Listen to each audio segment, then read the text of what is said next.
Trucks are designed to haul massive loads across highways and cities, but when disaster strikes, the consequences are nothing short of terrifying. These aren't just routine accidents. They're full-blown tragedies that unfold in an instant, leaving destruction in their wake. In this video, we'll explore 5 of the most disturbing truck crash deaths ever recorded. Each one is shocking, brutal, and unforgettable, with aftermaths that continue to haunt everyone who saw them.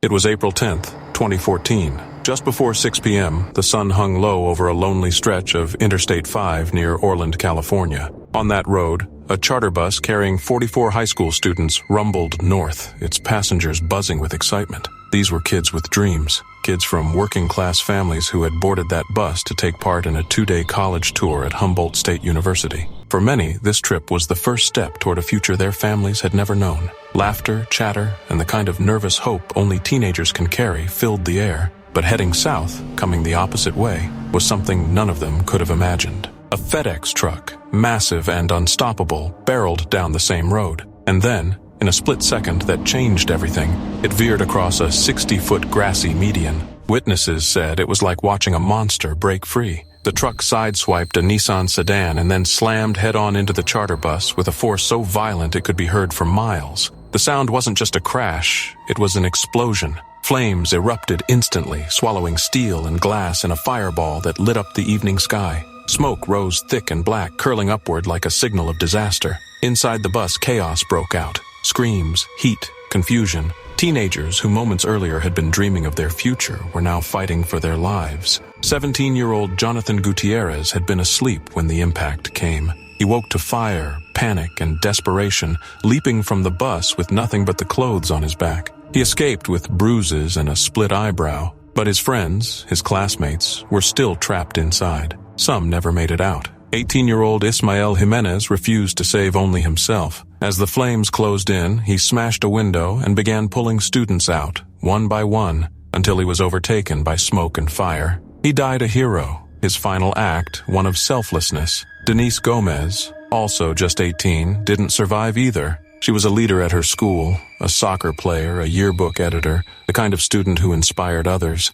Like Ismael, she carried dreams of being the first in her family to go to college. Adrienne Castro, 19, from El Monte. Marika Serrato, 17, from Riverside. Jennifer Bonilla, who had a twin sister on another bus that arrived safely at Humboldt. All gone in an instant. The fire moved so quickly, so violently, that even adults meant to protect the students stood no chance. Arthur Arzola, a 26-year-old admissions counselor who dedicated his life to guiding kids toward higher education, died later in the hospital. Michael Mivette, 29, and his fiancée Madison Haywood, both volunteering as chaperones, were lost together. This was supposed to be their second year helping kids reach their dreams. Instead, their names joined the list of the fallen. In total, 10 lives were lost that day. 5 students, 3 chaperones, and both drivers. Dozens more were badly injured, some dragged out of the flames with their bodies burning. Survivors later recalled moments that sounded like a nightmare. Friends engulfed by fire, smoke so thick they could hardly breathe,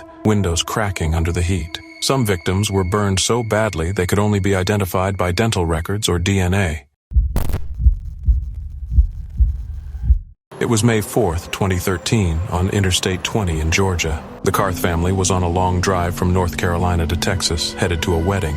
Behind the wheel was Mary Ann Karth, a devoted mother of 9. That day, 3 of her children were with her, Caleb in the front seat, and Analia and Mary in the back. 17-year-old Analia was the quiet one, thoughtful, creative, always writing. Her 18th birthday was just around the corner. Beside her sat 13-year-old Mary, the life of the family, with her 2 braids bouncing on her shoulders, always ready to make everyone laugh. Caleb, calm and steady, watched the road ahead. He would be the only one of the 3 to walk away from what was about to happen. Around noon, traffic slowed. Mary Ann tapped the brakes, careful, leaving space between her car and the one in front. But behind them, disaster was already racing forward. A truck hauling cars thundered closer, and the driver never hit the brakes. In an instant, the truck slammed into the back of the Karth's Ford Crown Victoria with devastating force, shoving the car sideways into oncoming traffic. Another vehicle struck them, crushing them further, before their car was pushed under the trailer ahead. That trailer had an underride guard, a steel bar meant to stop smaller vehicles from sliding underneath. But in that moment, when it mattered most, it snapped apart like a twig. The Carth's car was swallowed beneath the truck. The rear end of the car, where Analia and Mary were sitting, was destroyed in an instant. Analia never had a chance.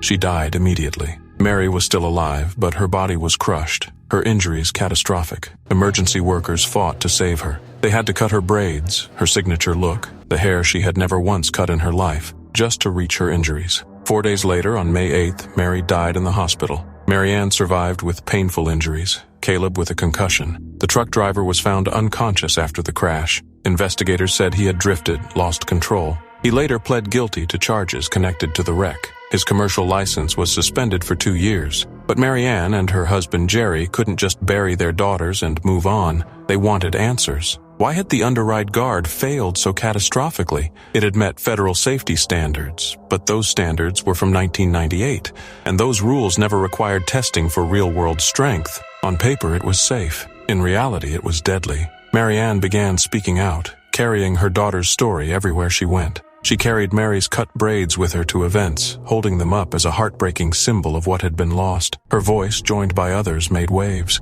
Some trailer manufacturers listened. In 2015, companies like Stoughton and Vanguard began building stronger guards. J.B. Hunt even ordered trailers with improved safety features. Not because the government forced them to, because grieving families demanded it. But change at the federal level was painfully slow. Proposals dragged on for years. It wasn't until 2022, nearly a decade after the crash, that stronger underride rules were finally enacted. And even then, side guards, which could save countless lives, were left out. Today, most trucks on American highways still don't have them. For Marianne, this fight became her life's work. She partnered with another mother, Lois Durso, who also lost a daughter in an underride crash. Together, they lobbied, met lawmakers, filed petitions, and pushed relentlessly. Parts of their proposal were included in the 2021 bipartisan infrastructure bill, but still, many gaps remain.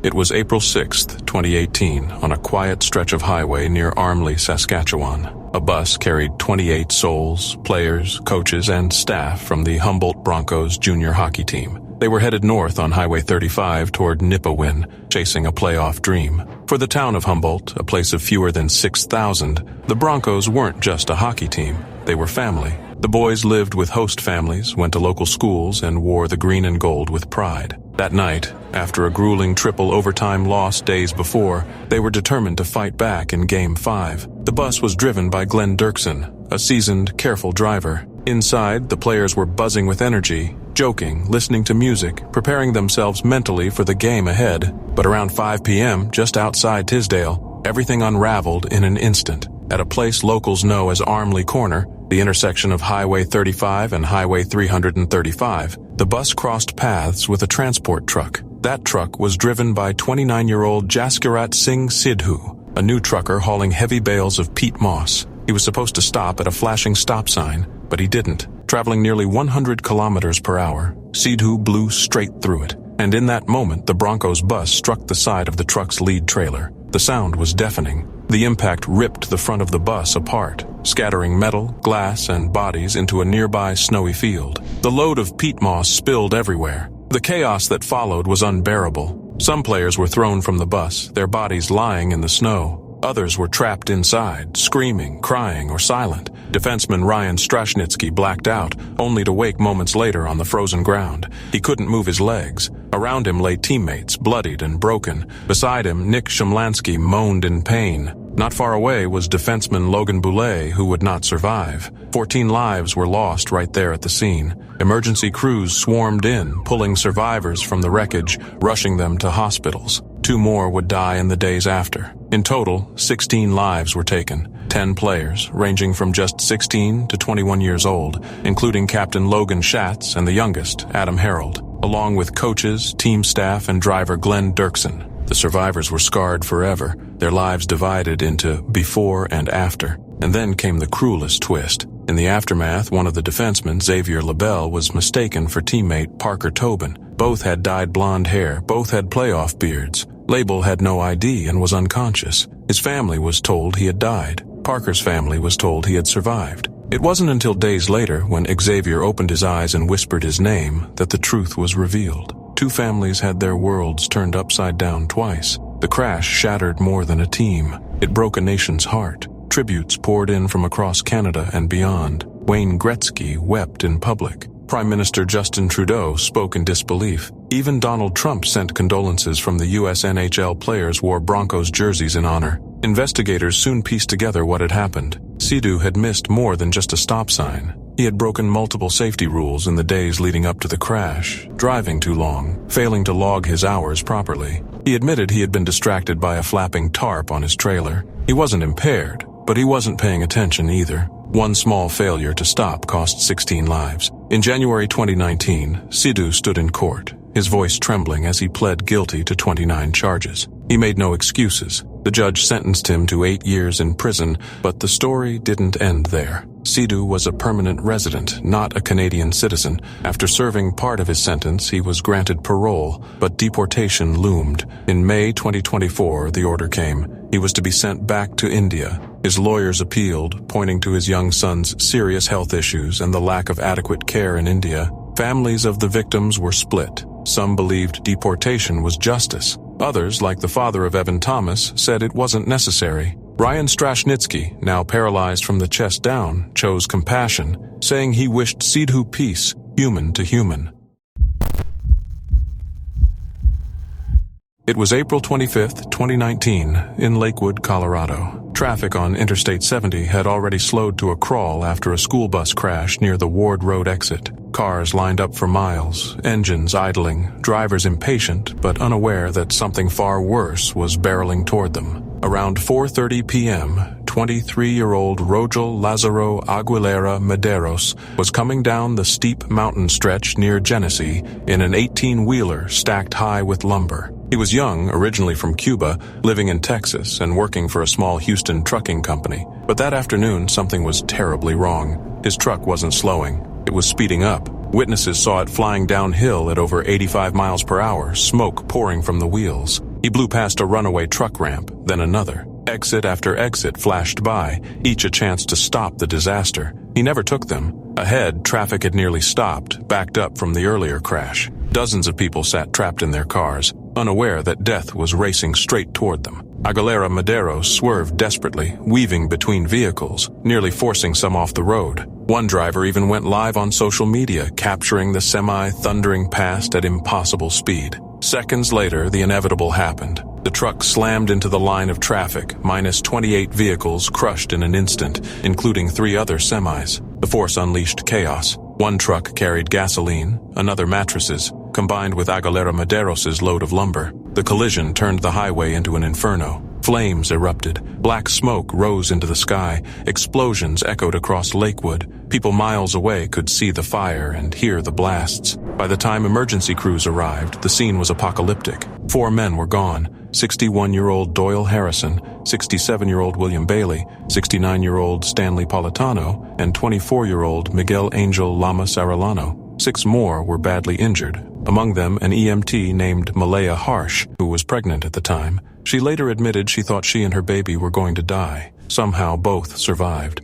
Firefighters battled the blaze for hours. The wreckage smoldered until nearly 10 p.m. The interstate didn't reopen until the next evening. Aguilera Medeiros himself walked away without a scratch. He didn't run, didn't resist. Police arrested him the next morning. At first, he faced vehicular manslaughter charges, but investigators pushed further. 40 charges were eventually filed: vehicular assault, reckless driving, and multiple counts of first-degree assault with extreme indifference. In court, Aguilera Medeiros wept, insisting he never wanted to hurt anyone, that his brakes had failed. He had no record, no history of violence, just a wife and a young son waiting at home. But prosecutors saw it differently. They argued he had blown past every warning sign, ignored every escape ramp, and drove recklessly into disaster. They pointed to his employer, Castellano 03 Trucking, a company riddled with safety violations, even hiring drivers who couldn't read English on roads where every critical warning sign was written in it. The trial came in September 2021. A jury convicted him on 27 charges. That December, Judge Bruce Jones handed down a sentence so staggering it shocked the nation: minus 110 years in prison. The judge admitted his hands were tied by Colorado law, but said plainly the punishment was more than he believed was fair. Millions signed a petition demanding justice. On December 30th, 2021, Colorado's governor stepped in. The sentence was reduced to 10 years. Aguilera Mederos would still serve time, but not die in prison.